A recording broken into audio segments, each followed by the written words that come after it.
channel the discussion, an objective and impartial view of the issues of interest to you. Nation Beat is on now.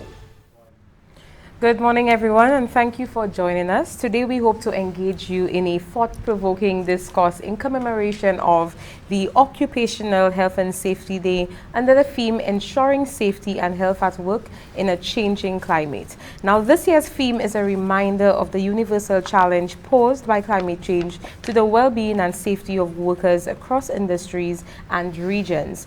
And I'm here today with a very exciting panel of experts in the field representing two esteemed organizations, that is the St. Lucia Air and Seaports Authority and CARILEC, the Caribbean Electric Utility Services Corporation. Today we have Mr. Claudius Prosper, who is the Manager, Health, Safety and Environment with SLASPA, Mr. Phil Neptune, who's at SLASPA, the Health and Safety Officer, Dr. Cletus Burton, our Executive Director with CARILEC, and also joining us virtually, we have Mr. Aldane Stennett, who's the Health, Safety and Environment Manager at Jamaica Public Service Company Limited, JPS. And I will be your moderator. Recording in progress. I will be your moderator, Gina McPhee, the Communications and Public Relations Officer with the St. Lucia Air and Seaports Authority. Good morning, everybody. Good morning. I'm so excited to have you here. I mean, we have just gone through the World Day of Occupational Health and Safety, and this year's theme is really one that's important. I think persons have not yet understood or realized the importance of this theme and how climate change has really impacted the world, not only St. Lucia, but regions. The ILO recently had in a report that they called Ensuring Safety and Health at Work in a Changing Climate. And what they said is that climate change is already having a serious impact on the safety and health of workers in all the regions of the world. And when you hear this, I don't think we have yet been able to really put our fingers on what the underlying issue is. But I think it's so important, especially now, for organizations to have these kinds of discussions. So it's so exciting that SLASPA and CARILEC have really collaborated to start off this discourse. So the first question I'd like to ask for each of you is to just give your perspective on this year's theme, the impact of climate change on occupational health and safety. Anybody could start. I think the discussion is timely and the theme is very appropriate because what has been happening, what we've done in the past is to view health and safety with we give it a myopic view. We give it a myopic view. So the theme is going to enable us to think out of the box. So the conventional way of seeing health and safety in terms of, say, a pothole on the port, the air condition is not working, a broken desk is going to force us now to begin to see the other dimensions as it relates to climate change. Of course, the impact of climate change is not, most times it is indirect. So it's kind of difficult for some persons to follow. For example, if you want to link vector control with climate change, somebody may not know how to make the link. You understand? But of course, what we find in St. Lucia is that during the high rainfall period, there is a direct correlation, right, between, like I said, the high rainfall period and the reported dengue cases. People don't see that. You understand? And when you know that now, it forces you now, right, to put control measures in place to discourage the mosquito breeding on your premise. You understand? So, like I said, the theme is appropriate, and what it does is that it's going to force us now to look at the other dimensions so that we can begin to think outside of the box. Exactly. Yeah, I mean, I just echo what Mr. Prosper touched on. I think it's very important that we consider climate change and it being a real thing. I think oftentimes, we have the idea that we're not responsible for the climate changing in our side of the world. We're on the receiving end of climate change. And oftentimes we cannot connect how climate change impacts occupational safety. I think recently we can all agree that last year was extremely warm. Yeah.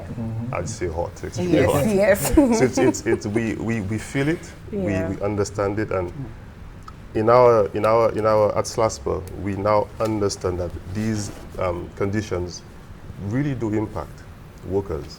You know, it really does affect the output. It affects the labor, and not just the outside employee, but those in the workspace, indoors.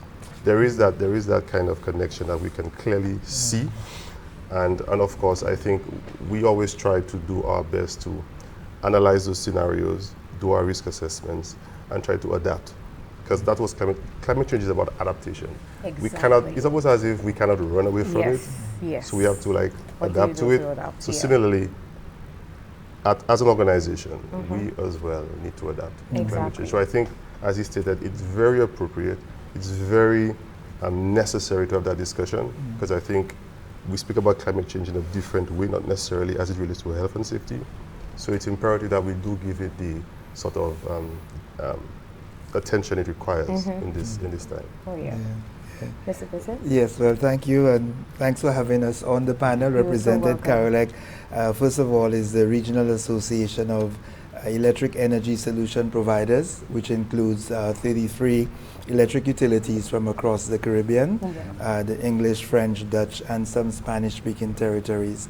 So climate change is very real for the electric utility sector for two main reasons in terms of the impacts. As colleagues have mentioned, the effects of climate change, sometimes we say we're not responsible for it, but we feel the brunt of the effects as small island developing states here. So first of all, in terms of increased intensity of weather systems, that's the number one thing for the electric utility sector. So with climate change bringing about the increased frequency and intensity of weather systems has a direct impact on the network infrastructure, the utility network infrastructure, so the poles and lines, what we call the transmission distribution grid. So that puts our line workers who are at the forefront of maintaining the T&D infrastructure at increased risk, because if the storms or the weather systems are more intense and more frequent, that means our line workers are exposed to more hazardous conditions more frequently. So it has a direct impact on the electricity sector in that regard. And as has been said, the increase in rising temperatures. So there's something very real known as heat stress. Yes. So in the work environment, heat stress for outdoor workers in particular is a major concern. So again, for our line workers, who are many in number, who are out there on the front line maintaining the transmission distribution network, heat stress because of the rising temperatures caused by climate change is a major consideration, a major factor.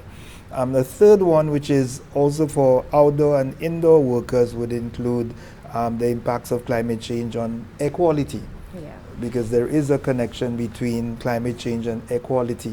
So both outdoors and indoors, and how that affects persons with respiratory conditions. We know we have I'm not sure what the word is, but we have an issue in St. Lucia with sick buildings, right?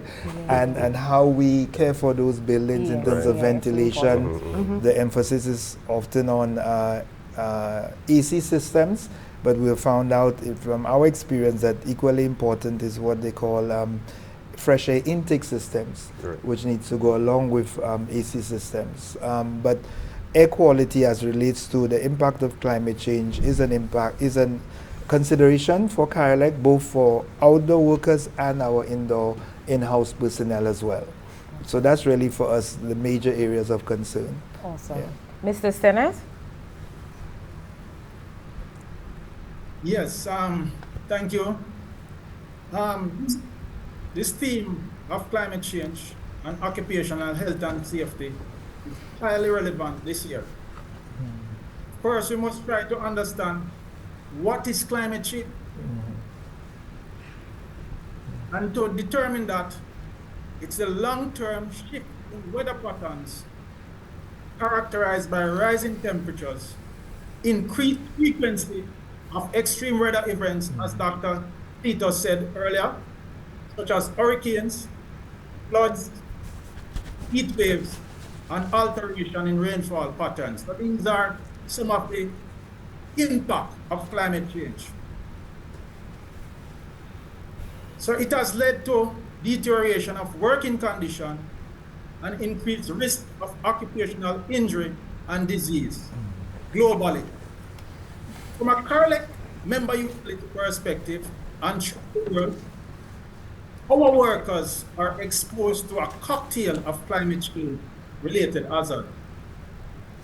These include excessive heat, ultraviolet radiation, extreme weather events, air pollution, and vector-borne disease, as my esteemed colleague highlighted earlier on.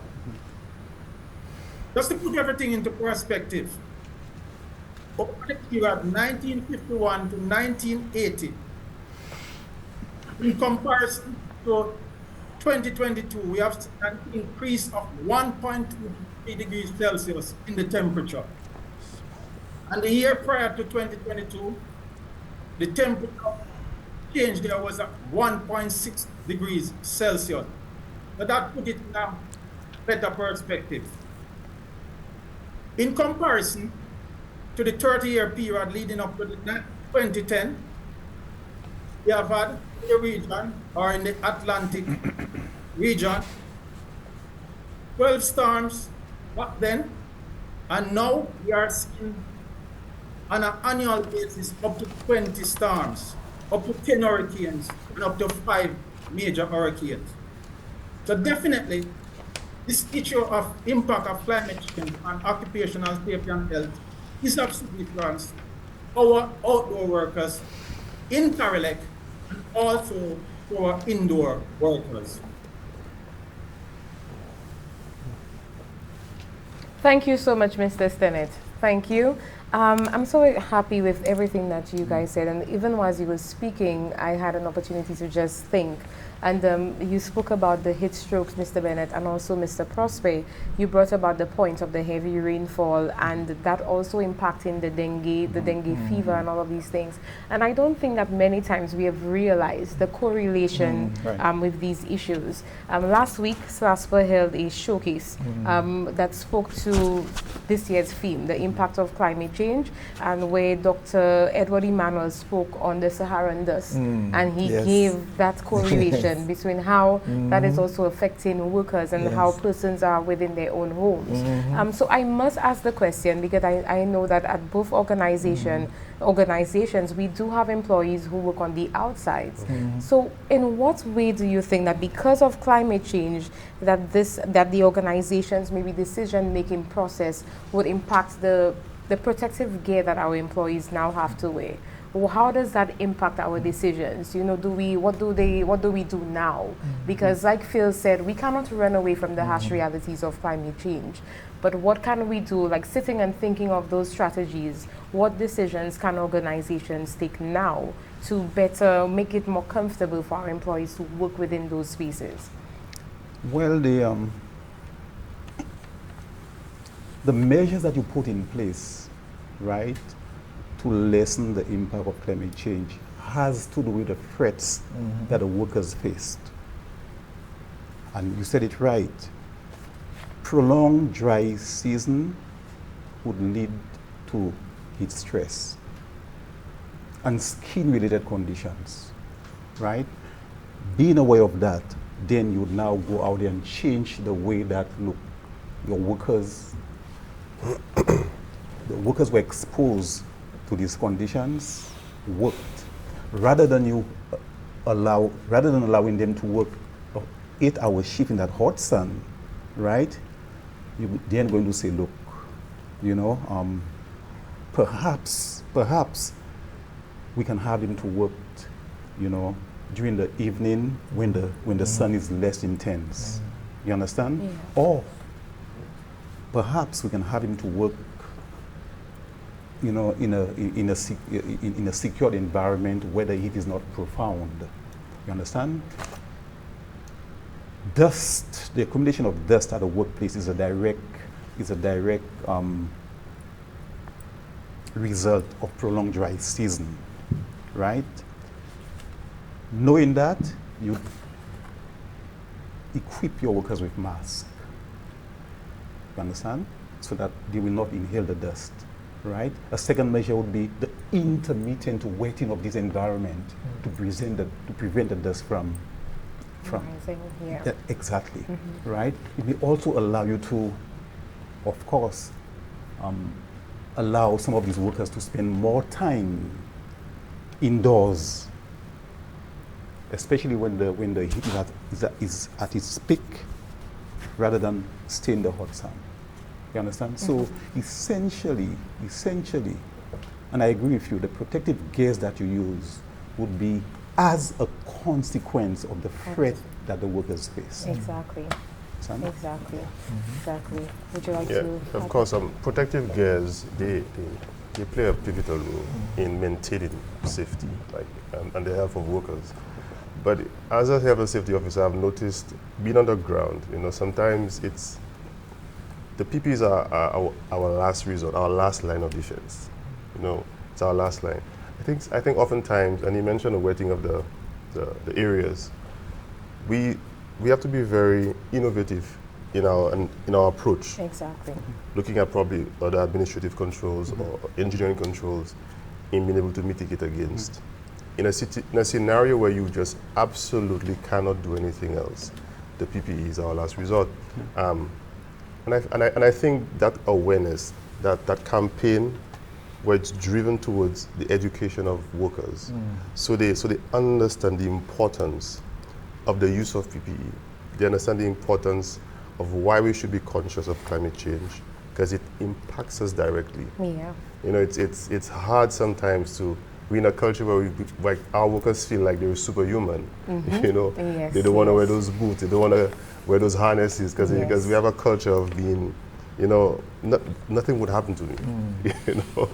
But the education is vital. Exactly. I think for us as an organization, Yes. we have to move first in this direction to educate our workers, help them understand why it's important for us to make use of PPEs, why it's important for us to be more conscious of climate change and it impacting what we do. Because I know for sure organizations are driven to be very profitable, but not at the expense of the health and safety of our workers.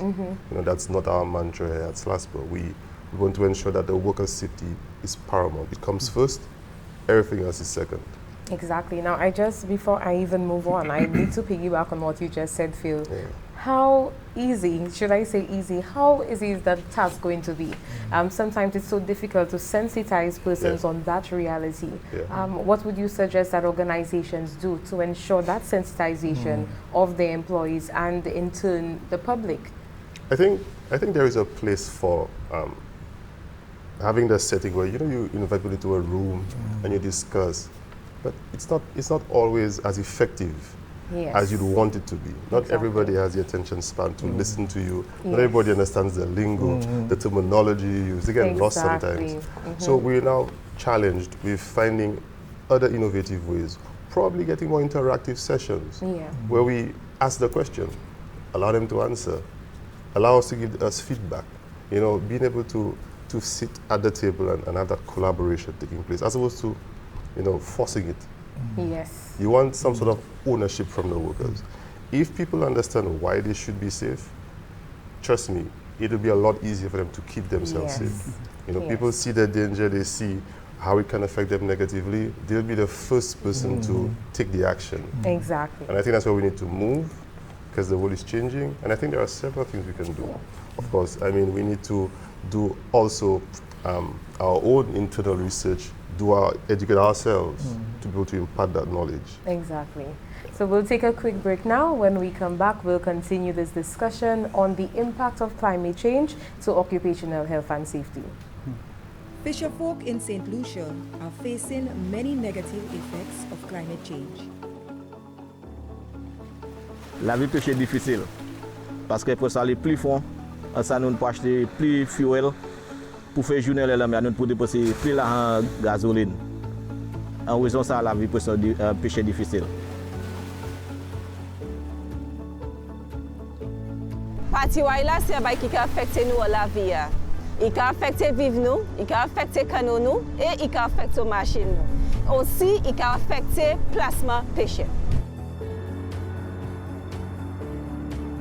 Assurance chère, c'est pour ça qu'il est difficile pour pêcher ça assurer quand d'autres après la meilleure et puis pour adopter le changement du climat. Climate change is happening. Are you prepared? Changement climat qu'a fait. Est-ce préparé?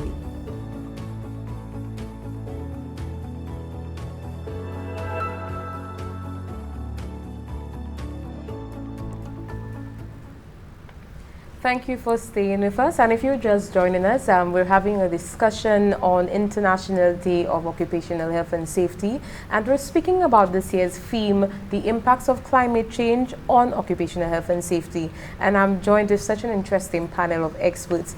Before we left for a break, we were speaking about how other organizations can change or look at changing their PPEs or going into that direction as it relates to ensuring that staff are more comfortable, especially in the season where we're seeing climate change as really a health emergency. So, Mr. Burton, I'll give you this opportunity to speak. Yes, well, first of all, we'll break down the PPEs, personal protective equipment, yes, for our viewers who may not be familiar. Yes. And so, CARILEC as an association, we are mindful not to be too prescriptive in terms of our membership. As I indicated, we have membership that's quite diverse from across the region. And so what we do is to take action in three main areas, or in three main ways. One, we have what we call a CARIOSH committee, which is a CARILEC Occupational Health and Safety Committee. So that's made up of occupational health and safety officers, personnel from across the membership. And it's very formalized or institutionalized because it has a charter, it has its own strategic plan for 3 years. They meet every year in a gathering. There's an executive for the committee, so they meet every month for meetings to execute the strategy. So it's really based on the, as colleagues have said, the individual needs of the various utilities in different types of operations. They would then prescribe to their members, to their employees, how and why and what PPEs would be most appropriate. So we look at the awareness building, capacity building, exposure to the latest technologies and equipment, and then the members would determine what specifically applies to their context. So that's one on CARIOSH. The second thing we do is a disaster management roundtable. So we do that every year. Actually, we held it here in St. Lucia last week. Yes. So we had it hybrid, so at the CARILEC Secretariat headquarters, and also virtually, our disaster coordinators from the membership would participate in a round table. So it's sharing of experiences, best practice, what is working, what's not working, giving the members an opportunity to exchange information and build capacity. And we also do some training in that round table as well. So we had a incident command training immediately after the round table. So we had folks from FEMA, in the US to do how you basically coordinate an incident command center. So we had persons from as far as Trinidad and across the region come for that training as part of the disaster management roundtable. And the third thing we do is for the line workers specifically, we do year-round training, certification of line workers. So we have brought the line workers training to CVQ standards. So it's formalized, it's on par with other academic qualifications. So it's certified at the CARICOM Skills Vocational Qualification Framework. But we also do an annual line workers, I should say. We have some female line workers symposium and rodeo. So we just had it again 2 Sundays ago in Antigua, where we give the line workers in a competitive but safe and fun environment to practice their skill sets in a safety conscious environment. So we look at speed and so on in the judging, but points are deducted for safety infractions. So in the rodeo, safety is emphasized, and the use of PPEs as well. So they do the different drills, the different exercises in using PPE under real world conditions in a competitive but fun camaraderie scenario. Exactly. And we do that on an annual basis just before the hurricane season. So it's normally held in April, just like the roundtable is held in April, and the disaster coordinators come together and discuss plans and preparation. So it's at that level, basically we operate as an association, and then the members, like JPS as the utility in Jamaica, would then prescribe the specific PPEs for their personnel. Awesome, Yeah. awesome. So Mr. Sennett, we have you right now. Are you Yes. there with us? Okay, So perfect. Dr. Burton he's correct. So PPE is a last line defense and only should be relied upon when we have the other control measures in place, such as, can we eliminate the hazard? Can we substitute? Can we use engineering control? For example, providing shade for the workers to take rest break, that's a form of engineering control, or the use of technology to identify faults on the electrical system in a timely manner and to reduce the exposure of our outdoor workers to the hazard of climate change. From an administrative standpoint, we need to ensure that our respiratory protection program is tip-top. What is the respiratory protection program? It consists of having persons medically evaluated to wear respirators. So it's not just giving a person a respirator like that. Once that person is medically evaluated and cleared to wear the respirator, the next step is to fit test that person with the appropriate size respirator. And then that person will now in turn wear that respirator to perform work at the optimum level. We have seen our adaptation to climate change in personal protective equipment in Carolec, with the use of wide brim hats, sunglasses, respirator for and the agrochemicals. Because one of the things we do in Carolec utility is to ensure that we remove vegetation from the line to prevent power disruption to our customers. So with this use of pesticides, so we must ensure that we use pesticides and herbicides that are conducive to preserving the environment and has minimal impact on the health and safety of our workers. Climate change has indeed exacerbated the quantity or the amount of vegetation that the utility has to encounter on a monthly basis. So our vegetation program has to be tip-top in shape to ensure that reliably supply our customers with power.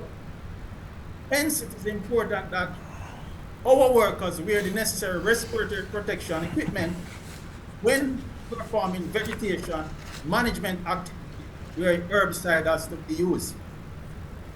One should note that from a Carolec utility standpoint, there is cooperation amongst the utility. For example, I could call Marcus Francis in Turks and Caicos and get his best practice, what is being practiced there. And I could adapt that to, say, a JPS, or it can be adapted to, say, Lucia in St. Lucia. So we have strong collaboration with the Carolec utility members across the region through the occupational safety and environment professionals. And as Dr. Tito said earlier, we met on a yearly basis and we discussed these topical issues with prescribed action items, and of course that will be dependent on the utility. One should know the issue of Sahara dust is real for the Caribbean.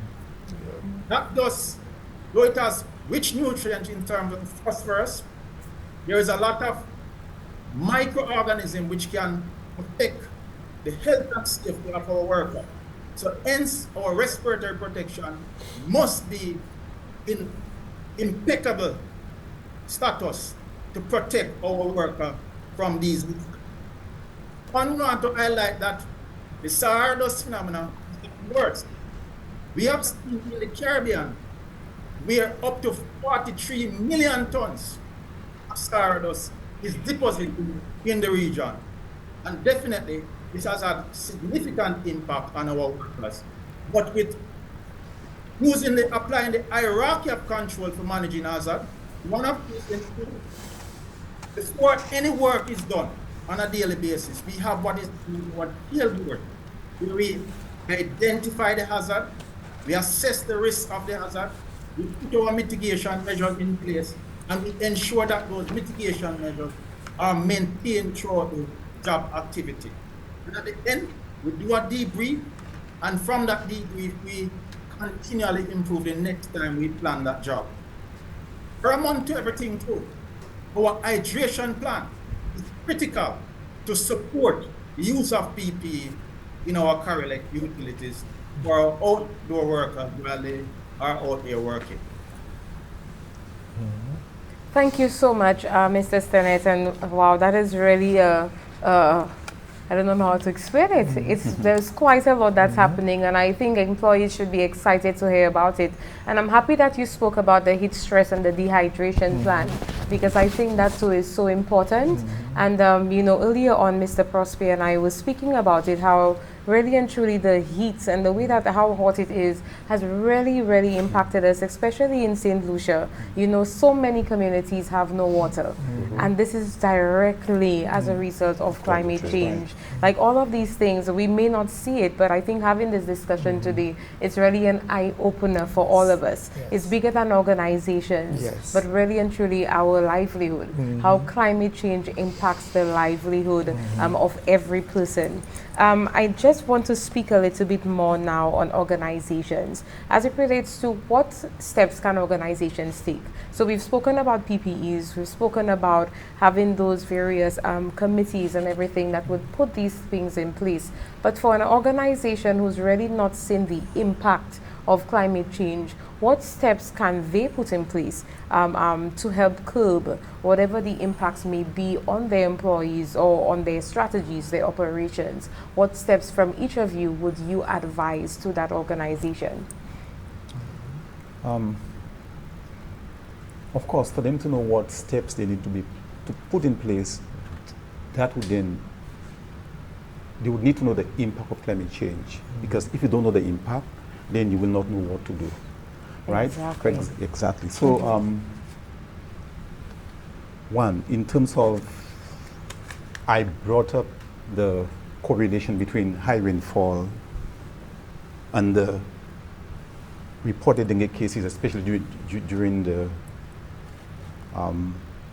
June, well, the wet season, right? Yes. When you know that, right, you will ensure that, look, at SLASPA, we manage our solid waste satisfactorily, right? And I say satisfactory because when we do that, we will not keep receptacles and stagnant, well, essentially receptacles and whatever have you, so that the mosquitoes can come in and breed. You understand? So your environmental sanitation must, of course, be at peak. Yes. Right?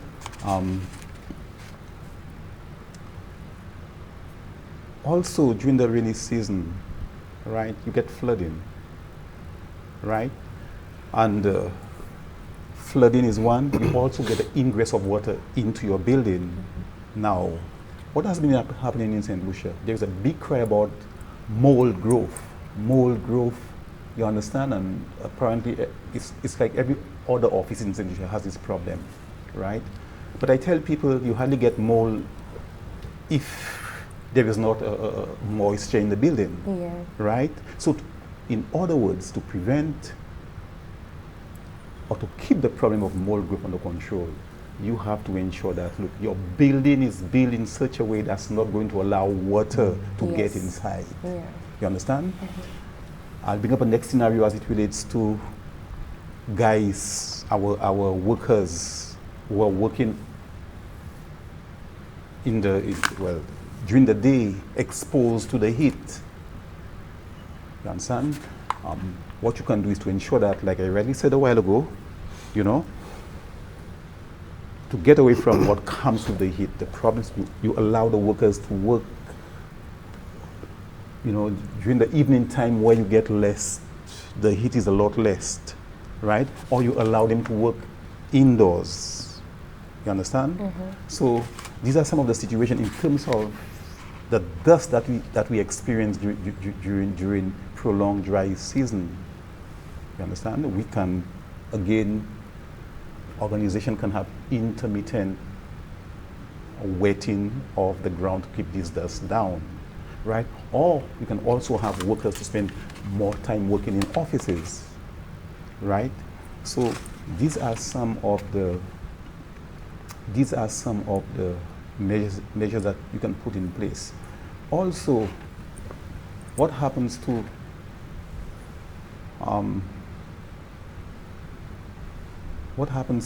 workers, especially after they have gone through the effects of a disaster, right? The impact of climate change can also lead to mental stresses, anxieties, because when these workers have lost their property, when they come to work, they cannot give you a fair day's work. You understand? So you must have a system of counseling in place so that you can talk to these workers. You understand? All these are various strategies that an organization can put in place to alleviate the impact of the stress on workers. Yeah, definitely. Who would like to? Yeah, so just briefly, I know the time is fast on. So I think Mr. Prosper made mention it, but I really want to emphasize it that while our respective organizations and even Carolec as an association will be taking various actions, as we said, mindful of the specific hazards, whether it's extreme weather events or rising temperatures, we really have to look at a collaborative approach. Because one organization or one sector on its own will not be able to give an effective response. Exactly.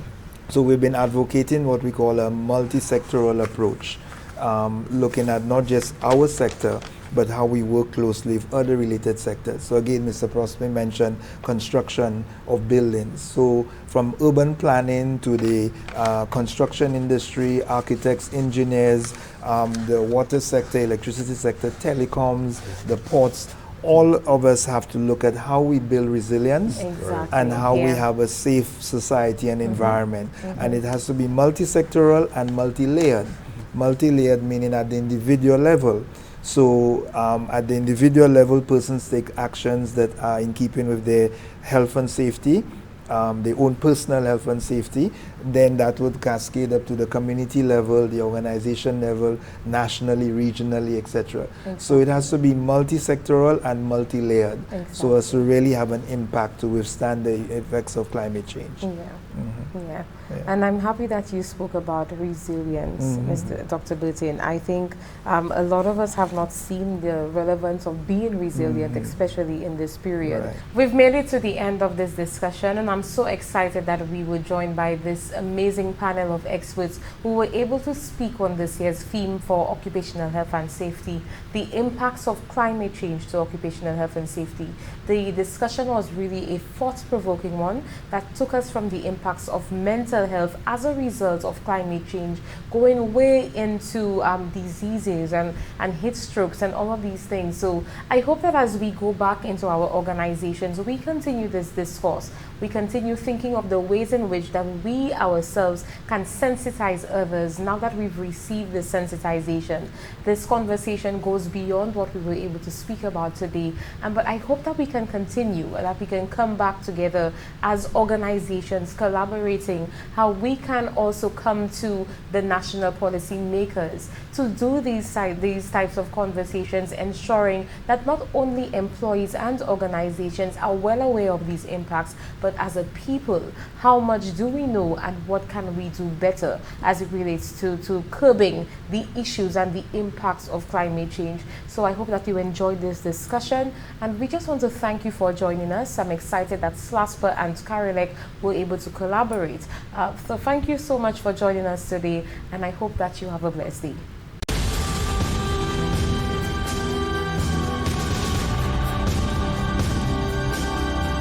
The panel, the discussion, an objective and impartial view of the issues of interest to you.